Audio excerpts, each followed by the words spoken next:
시청자 여러분 안녕하십니까? 한 주간의 주요 뉴스를 정리해드리는 채널K 뉴스 브리핑입니다.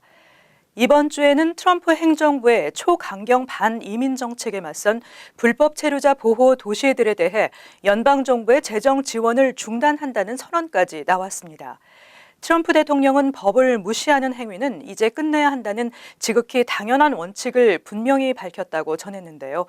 초강경 반이민 행정명령은 법일지 위법일지 귀추가 주목됩니다. 첫 번째 소식 전해드립니다.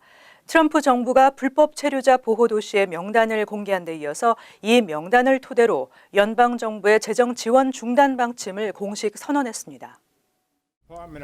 제프 세션스 법무장관은 27일 주 정부와 도시들이 연방법을 준수하도록 확실하게 조치하는 것이 행정부의 정책이라는 점을 천명했습니다. 지난 1월 발동된 행정명령에 담긴 불법 체류자 보호 도시에 대한 연방정부 지원금 중단 방침에 따른 것으로 풀이됩니다.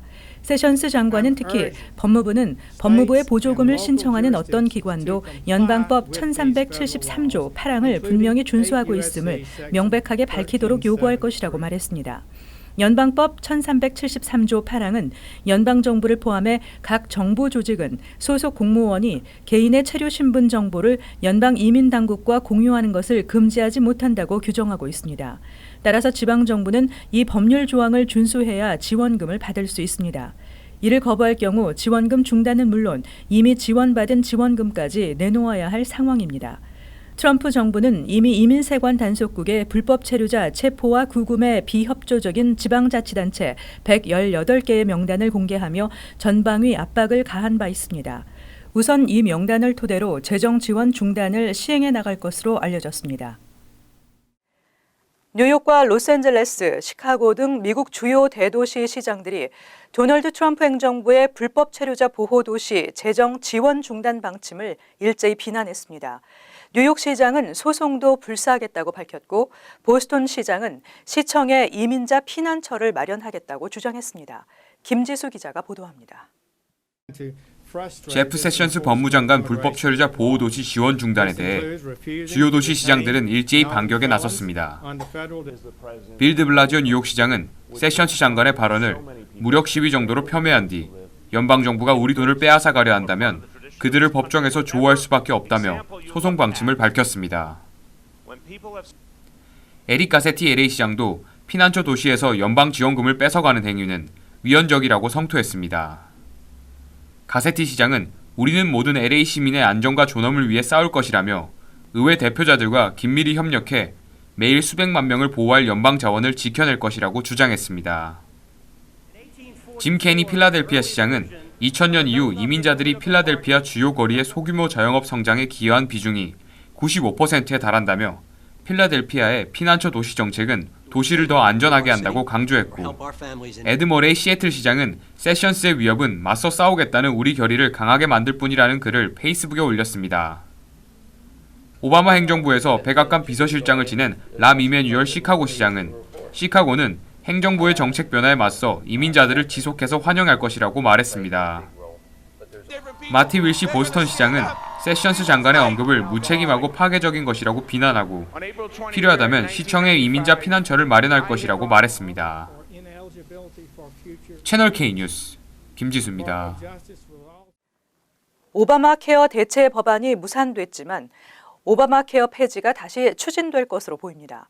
백악관과 공화당의 오바마 케어 폐지에 대한 의지를 다시 확인했습니다. 공화당이 오바마 케어 폐지 의지를 재확인한 것으로 28일 뉴욕타임즈가 보도했습니다.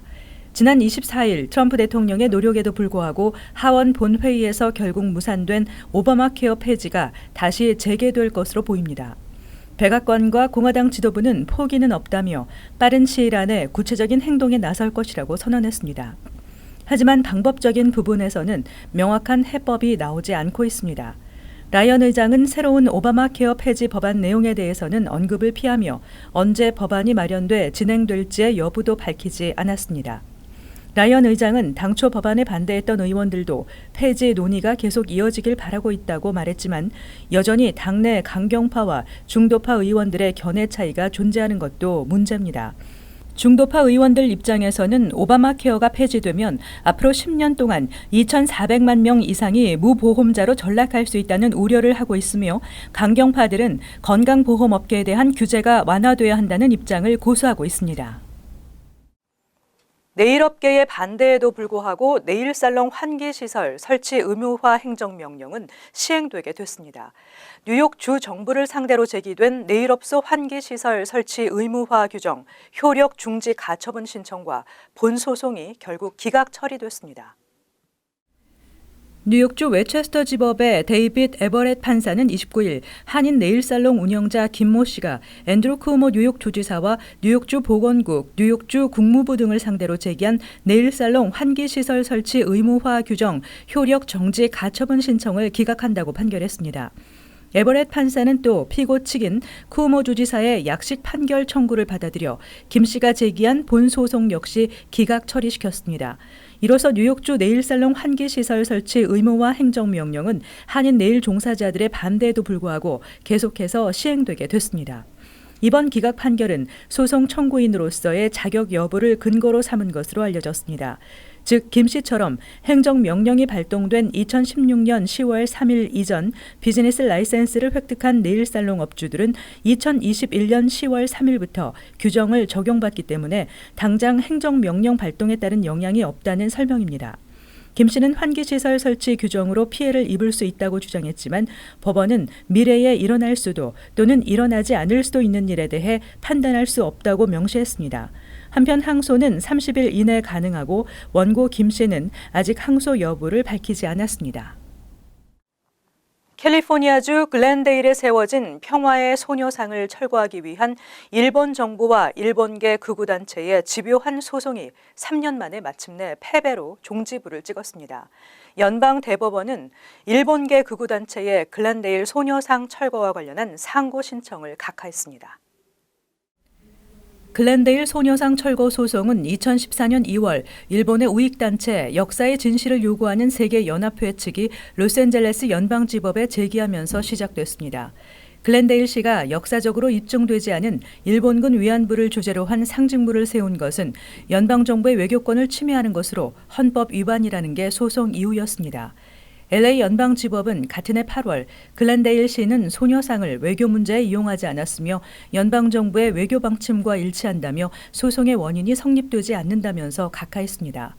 이에 일본 단체는 캘리포니아주 제9연방항소법원에 항소하는 한편 캘리포니아주 1심 법원에 글렌데일 시의회와 시 매니저가 소녀상 동판에 새겨질 내용에 표결을 하지 않았다며 행정적 태만 소송을 제기했습니다. 하지만 캘리포니아주 1심 법원은 2015년 2월 일본 극우단체 회원들의 소송을 기각했고 제9연방항소법원도 지난해 8월 글렌데일 소녀상 철거 소송과 관련해 원고 측 주장이 잘못됐다면서 원고 패소 판정을 내린 데 이어 오늘 연방대법원이 소녀상 철거와 관련한 상고 신청을 각하했습니다. 해외에 있는 유능한 인재를 찾기 위한 한국 정부기관과 연구기관 채용설명회가 개최됐습니다. 뉴욕 총영사관에서 열린 설명회에 뉴욕 일원 대학생 50여 명이 참석해 각 기관과의 맞춤형 상담을 가졌습니다. 보도에 지한샘 기자입니다.